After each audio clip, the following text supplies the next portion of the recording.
오늘의 말씀은 이틀이라는 시간에 걸친 말씀입니다. 첫날은 세례 요한이 예수님을 만나서 세례를 베푸는 날입니다. 예수님을 만나고 이날 이후로 예수님에 대해 세례 요한은 직접 증언하기 시작했습니다. 그리고 그 다음 날에는 세례 요한이 자기 제자들에게 메시아를 증언했습니다. 이 이틀에 걸친 말씀이 나오기 하루 전 세례 요한이 예수님을 요단강에서 만나 세례를 베푸기 전에는 유대 종교 지도자들이 세례 요한에게 사람을 보내었습니다. 그리고 그 사람들이 세례 요한에게 질문을 했습니다. 왜냐하면 유대인들 중에서 세례 요한을 메시아라고 생각하는 사람들이 생겨났기 때문입니다. 이 일이 있고 하루가 지나서 오늘 본문에서 첫 번째 날에 예수님께 세례를 베풀었습니다. 요한복음에는 예수님께 세례를 주었다는 내용은 생략되어 있습니다. 이는 이미 요한복음을 읽을 때쯤에 독자들이 그 이야기를 잘 알고 있었기 때문입니다. 요한복음의 저자 요한은 이미 다른 복음서 마태, 마가, 누가복음의 존재를 알고 있었습니다.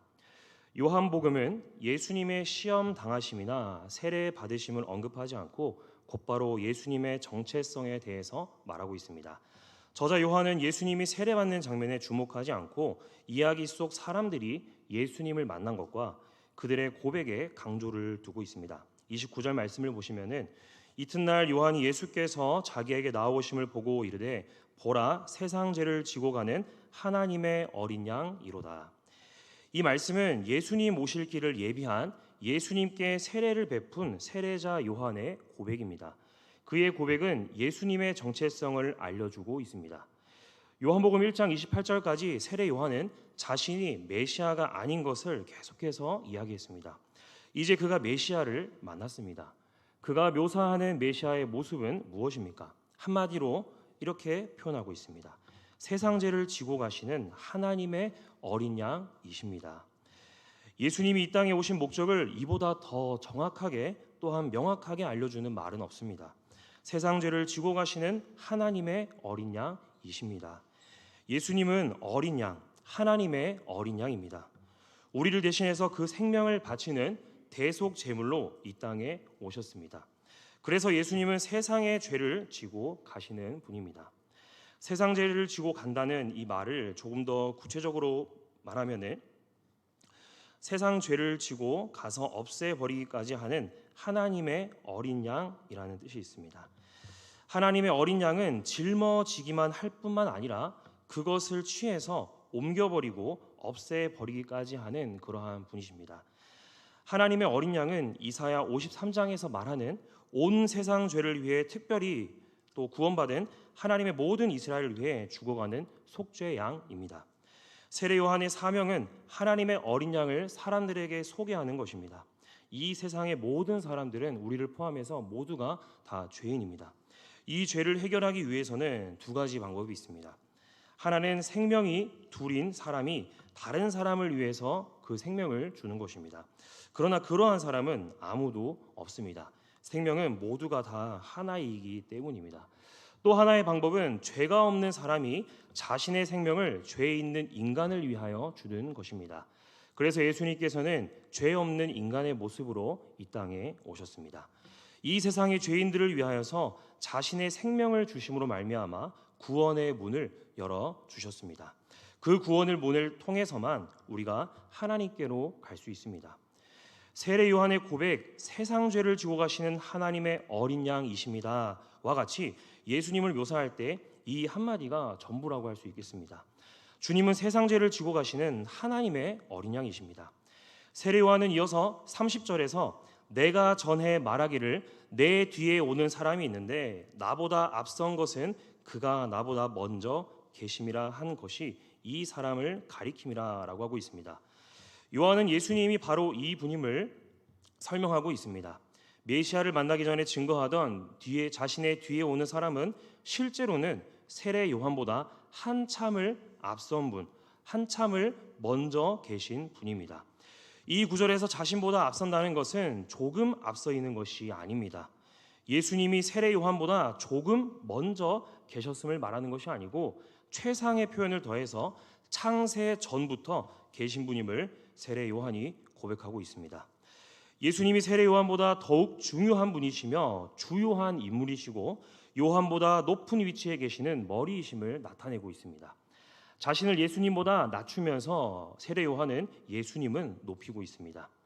그런데 놀라운 사실은 세례 요한도 이 만남 전에는 예수님이 메시아인지 잘 알지 못했다라고 말하고 있습니다. 31절 말씀을 함께 읽겠습니다.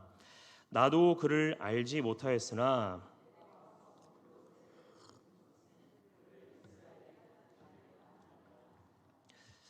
사실 세례 요한이 예수님을 알지 못할 수가 없었습니다.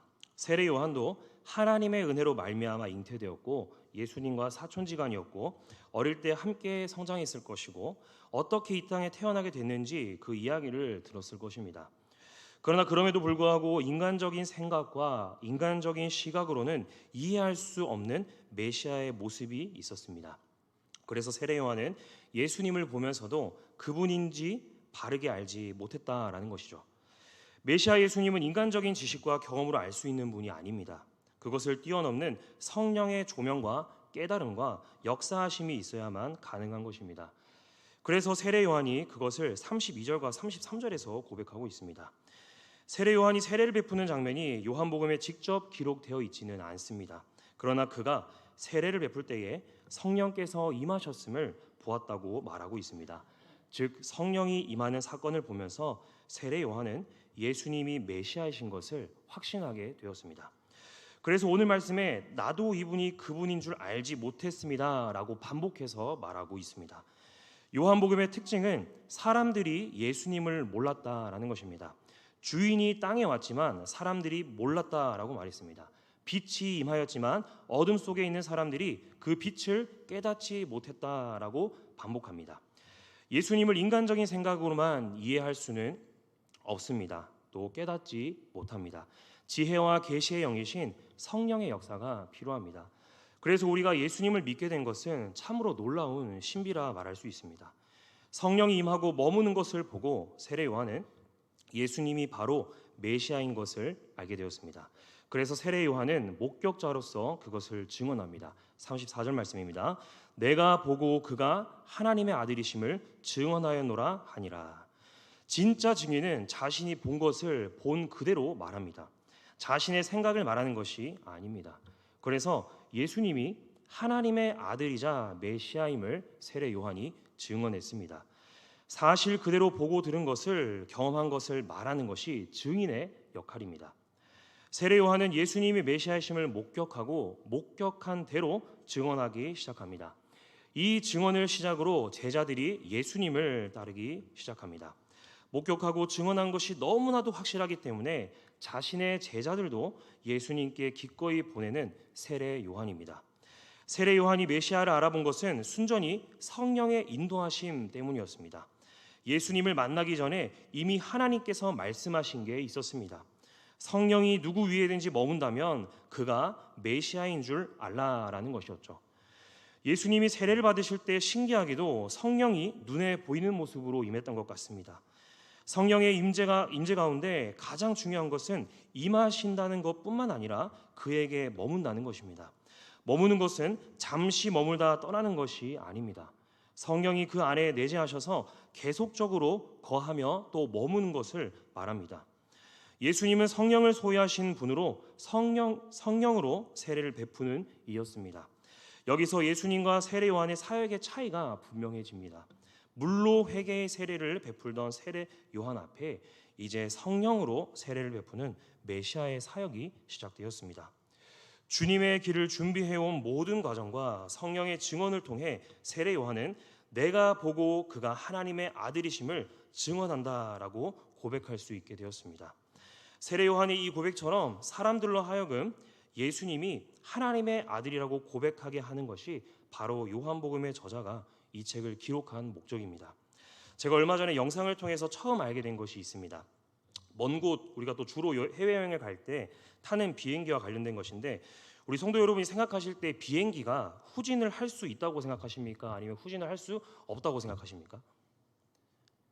할 수 없다고 이렇게 뭔가 이렇게 물어보는 것 같아서 이제 없다라고 이렇게 생각을 하시는 것 같은데 비행기가 이제 후진을 할 수 있다고 합니다. 그런데 이 기술적으로는 비행기도 뒤로 움직일 수는 있긴 합니다. 근데 비용이나 안전상의 이유로 인해서 특별한 상황이 아니면은 이 후진 기능을 거의 사용하지 않는다라고 합니다. 그러면은 무엇으로 후진을 하는가 하면은 공항에 일종의 견인차가 있습니다. 비행기의 후진을 위해서 필요한 견인차인데 이 견인차의 이름은 푸시백이라고 합니다. 비행기가 이륙하기 전에 반드시 이 견인차 푸시백이 뒤로 밀어내 주어야만 합니다. 그 이후에는 자신의 추진력으로 인해서 비행기가 스스로 이제 움직이기도 하고 활주로를 달려 나가기도 합니다.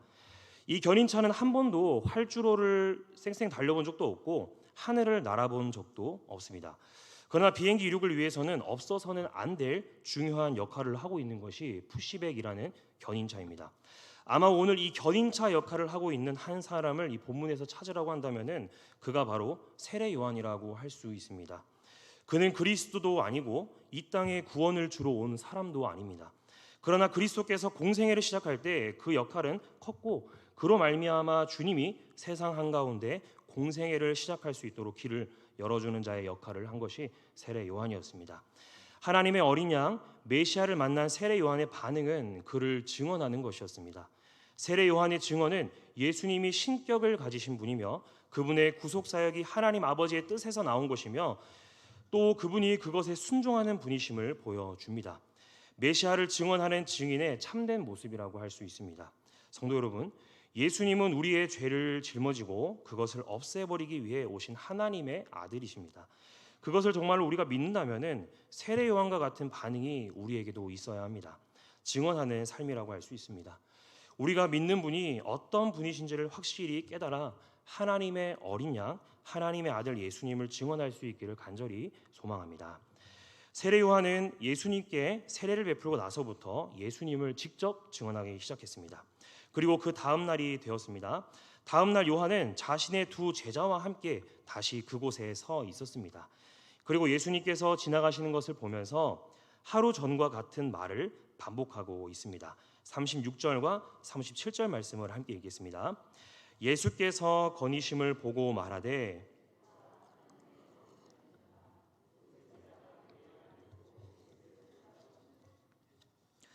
자신의 두 제자와 함께 있을 때 세례 요한은 예수님이 거니시는 것을 보고 그를 하나님의 어린 양이라고 제자들에게 말했습니다. 하루 전 많은 이들 앞에서 공적으로 선포한 것과는 달리 제자들과 사적인 대화 속에서 예수님을 하나님의 어린 양입니다라고 증언한 것입니다. 세례 요한의 이런 고백은 구원 역사에서 그의 중요성이 사실상 마무리된다는 것을 잘 보여줍니다. 가나안 땅에 들어가기 전 모세의 경우와 비슷하게 세례 요한은 구원 역사를 경계선까지 이끌어 왔습니다. 하지만 세례 요한 자신에게는 그 경계선을 넘어가는 것이 허락되지 않았습니다. 그에게 남아있는 모든 것은 예수님을 위해 무대를 마련하고 자신은 무대를 떠나가는 것입니다. 스승인 세례 요한의 말을 들은 두 제자의 반응은 우리가 보기에는 조금은 냉정해 보입니다. 지금까지 요한의 제자였던 두 제자가 곧장 예수님을 따라갑니다. 이 모습을 바라보면서 요한은 어떤 마음이 들었을까요? 제자였던 자들이 지나가는 이가 메시아라는 그 한마디에 곧장 예수님을 따라가는 모습을 세례 요한이 보고 있습니다. 그러나 세례 요한의 기분은 전혀 나쁘지 않았습니다. 그는 오히려 그것으로 인해서 기뻐했습니다. 그의 사역이 결국 예수님의 오실 길을 예비하는 것임을 그가 스스로 잘 알고 있었기 때문입니다. 요한복음 3장의 말씀입니다. 크게 기뻐하나니 나는 이러한 기쁨으로 충만하였노라. 그는 흥하여야 하겠고 나는 쇠하여야 하리라 하니라. 이처럼 세례 요한의 사역은 예수님 오실 길을 예비하는 자였습니다. 그리고 물러나야 할 때를 너무나도 잘 알고 있었기 때문에 오히려 제자들이 예수님께로 갈 때 자신의 사명을 잘 감당했음을 기뻐했을 것입니다. 이런 증언을 한 것은 어쩌면 자신에게 충성스러운 제자였을 두 제자를 마치 상급학교에 보내듯 기꺼이 예수님께 보낼 각오가 되어 있음을 보여줍니다. 예수님의 첫 제자들이 세례 요한의 제자였다는 사실은 메시아의 사역을 위해 충성스럽게 준비한 세례 요한의 사역과 잘 연결됩니다. 키너라는 신학자가 있는데 그 키너라는 신학자가 이 장면에 대해서 이렇게 말하고 있습니다. 어떤 선생이 자기의 제자들을 더 위대한 스승에게 추천하는 일은 매우 드물다. 그렇게 추천하기 위해서는 그 선생에게 진정한 겸손과 또한 다른 선생이 자기보다 더 훌륭하다는 전적인 확신이 필요하다라고 이야기를 합니다. 세례 요한이 만난 예수님은 메시아임에 틀림이 없었습니다. 확신에 차 있었기 때문에 그동안 그와 함께했던 제자들을 예수님께로 보낼 수가 있었습니다. 두 제자는 그의 말을 듣고 예수님을 곧장 따라갔습니다. 37절에서 따른다는 것은 원래 함께 길을 걷는 동행의 의미를 가진 따르다입니다. 당시 제자들은 실질적으로 자신들이 스승으로 선택한 분을 따라가거나 또는 그의 뒤에서 걸어갔습니다. 하지만 요한복음에서는 그의 길을 걷는 정도의 의미를 떠나서 점차적으로 예수님의 가르침, 예수님의 생각과 그의 사상을 따른다는 의미로 사용되었습니다. 그러니까 이제 이 두 명의 제자들은 스승과 길만 함께하며 동행하며 따르는 자가 아닙니다. 스승의 생각과 사상 그리고 또 그 가르침에 따르는 것을 말하는 것입니다. 예수님은 자신에게로 오는 세례 요한의 제자들을 보셨습니다. 그래서 이렇게 말씀하십니다. 38절과 39절의 말씀을 함께 읽겠습니다. 예수께서 돌이켜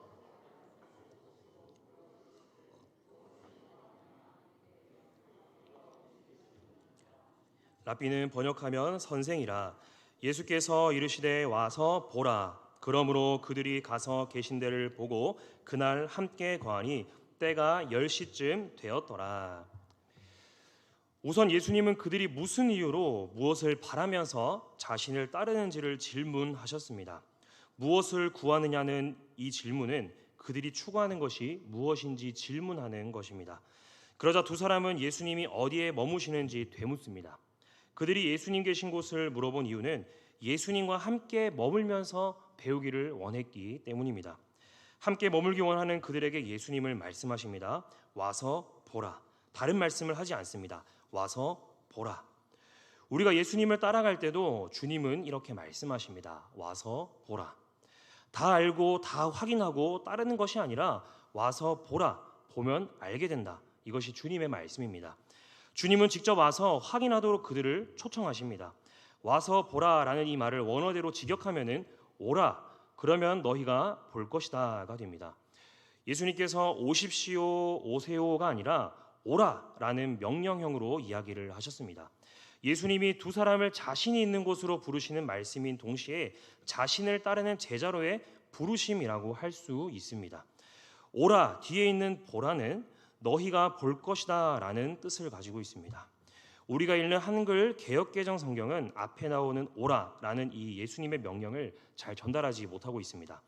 오라 그러면 볼 것이다 라는 일종의 조건과 결과의 관계에 있는 이 문장은 오라라고 부르시는 예수님의 명령을 더욱 강조하고 있습니다. 예수님을 믿기 어려운 이유는 우리 사람의 생각과 주님의 생각이 다르기 때문입니다. 누군가는 다 알게 되면 주님을 믿겠다라고 이야기합니다. 그러나 주님께서는 믿으면 알게 될 것이라고 말씀하십니다. 이 차이가 좁혀지지 않기 때문에 고집을 부리기 때문에 예수님을 믿지 못하는 것입니다. 그러나 주님의 말씀대로 오라는 명령에 순종하여 주님께 가면 주님이 어떤 분인지를 우리가 알고 경험할 수 있게 됩니다. 두 제자는 그날로 당장 가서 예수님이 계신 곳을 보고 그분과 함께 하는 삶을 시작했습니다. 이처럼 한 사람도 예외 없이 모든 성도는 주님과 함께 살도록 제자의 길로 부름을 받았습니다. 제자로 부르심에는 생각하고 계산해 볼 것도 없습니다. 왜냐하면 이 부르심은 유일하고 절대적인 것이기 때문입니다. 이날 예수님의 부르심은 이 글을 기록한 사도 요한에게는 잊지 못할 시간이었던 것 같습니다. 요한복음을 기록한 시기는 사도 요한이 예수님을 처음 만난 이후로 적어도 40년의 시간이 흘렀을 때입니다. 그러나 사도 요한은 자신의 삶을 새롭게 바꾸어 놓으신 주님과의 첫 만남을 정확하게 기억했습니다. 39절 끝에서 말하는 10시쯤이라는 이 시간은 우리의 시간으로는 오후 4시를 가리킵니다. 그날 그 시간 이후로 그 두 사람의 평생의 삶은 주님과 함께하는 삶이 되었습니다. 그 시간을 통해서 두 사람은 주님이 어떤 분인지를 경험하게 되었습니다. 주님이 어떤 분인지를 알게 된 사람의 반응인 40절 그리고 또 41절 말씀을 함께 읽겠습니다. 요한의 말을 듣고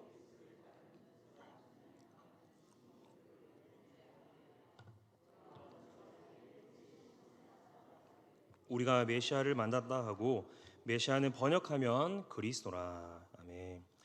예수님의 사역은 제자가 또 다른 제자를 그리스도께 인도하면서 확장되어 갑니다. 진정한 제자의 모습이라고 할 수 있습니다. 세례 요한의 제자 중 두 사람이 예수님을 따랐는데 그 중에 한 사람은 안드레였습니다. 또 다른 한 사람은 요한복음을 기록한 예수님의 제자 사도 요한입니다. 안드레와 사도 요한이 예수님을 따랐고 예수님의 제자가 되었습니다. 안드레는 그의 형 시몬을 찾아가서 자기가 만난 메시아에 대해서 이야기합니다. 베드로의 입장에서 그의 동생 안드레의 전도를 빼놓을 수 없습니다. 안드레의 전도를 통해서 요한의 아들 시몬이 베드로라고 불리게 되었습니다. 안드레는 기독교 역사에서 형 베드로만큼 유명하지는 않습니다. 그럼에도 베드로가 예수님의 제자가 되도록 한 전도자가 안드레였음을 우리 모두는 알고 있습니다. 그가 주님을 믿고 먼저 형 베드로에게 메시아를 만났다라는 그 간증을 나누었습니다. 그리고 베드로를 데리고 예수님께로 갔습니다. 그 일은 귀한 전도의 열매의 시작이라고 볼 수 있습니다. 안드레처럼 예수님을 따르면 다른 사람들도 예수님을 따를 수 있도록 우리는 전도해야 합니다. 그것이 자연스러운 반응이라고 볼 수 있습니다. 세례 요한의 제자였던 사람들이 이제는 예수님의 제자가 되었습니다. 그 제자 중 한 사람이 그의 형을 전도했습니다. 형의 이름 시몬, 다른 이름으로는 베드로라고 불리기도 했습니다. 베드로는 바위, 반석이라는 뜻을 가지고 있습니다. 우리가 아는 베드로라는 이름은 고유한 이름은 아니었습니다. 아마도 예수님은 그 이름을 애칭 혹은 별명으로 사용했을 것입니다. 베드로라는 이름이 지닌 성품의 특징과 또한 장차 베드로가 초대교회에서 어떤 역할을 할지를 알려주고 있습니다. 하지만 베드로가 자신 안에 그와 같은 별명을 가질 만한 가치를 지니고 있는 것은 아닙니다. 오히려 베드로라는 새로운 이름은 장차 그가 새로운 사람이 되어 의미심장한 일들을 한다는 것을 미리 보여주는 역할을 합니다. 즉 하나님은 앞으로 시몬으로부터 베드로라는 인물을 빚어내실 것입니다. 그런데 여기서 베드로의 변화에만 우리는 초점을 맞추어서는 안 됩니다. 우리는 예수님께도 초점을 맞추어야 합니다. 예수님은 사람들의 마음속을 깊이 꿰뚫어 보십니다. 그래서 예수님은 사람들을 부르시고 그들을 부름을 받은 것에 합당한 사람들로 만들어 갑니다. 부르셔서 빚어가는 분이 바로 예수님입니다. 제자라고 부르며 예수님을 따르는 자들은 예수님께 배우는 자들입니다. 예수님과 함께 머무는 자들이고 예수님의 부르심을 듣고 따르는 자들입니다. 그러나 예수님으로부터 경험한 것을 나만이 간직하며 사는 삶이 결코 아닙니다. 오히려 그것을 다른 이들에게도 예수님의 부르심과 예수님의 초청을 전해야 합니다. 사랑하는 성도 여러분, 우리는 이미 예수님의 오라라는 이 부르심을 따르는 자들입니다.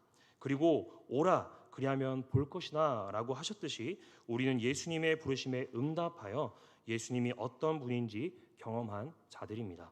그러면 우리는 주저하지 말아야 합니다. 나를 부르신 예수님, 나를 초청하신 예수님으로부터 누리고 경험한 것들을 다른 이들에게도 전해야 합니다. 세례 요한은 예수님이 메시아임을 확신한 후로 곧장 예수님을 증언했습니다. 제자들과 대화를 나누며 안드레와 사도 요한에게 예수님이 메시아임을 바로 증언했습니다. 그러자 그들은 예수님을 따르기로 하고 가장 가까운 형제에게 메시아 예수님을 전했습니다. 그것을 들은 시몬 베드로도 예수님을 따르기로 했습니다. 세상 죄를 지고 가는 하나님의 어린 양은 지금도 여전히 살아계신 하나님의 아들이십니다. 주님을 인격적으로 만나 영적 지식이 생긴 사람은 그리스도를 전하는 증인으로 살게 됩니다. 하나님의 아들 예수님은 지금도 다른 이들을 부르고 있습니다. 우리를 부르셨고 우리는 경험했습니다. 그렇다면 우리가 세례 요한처럼 안드레와 베드로처럼 예수님의 증인이 되어야 합니다. 예수님의 부르심을 아직 듣지 못한 이들에게 하나님의 어린 양의 부르심을 전하는 성도님들 되시기를 간절히 소망합니다. 이 시간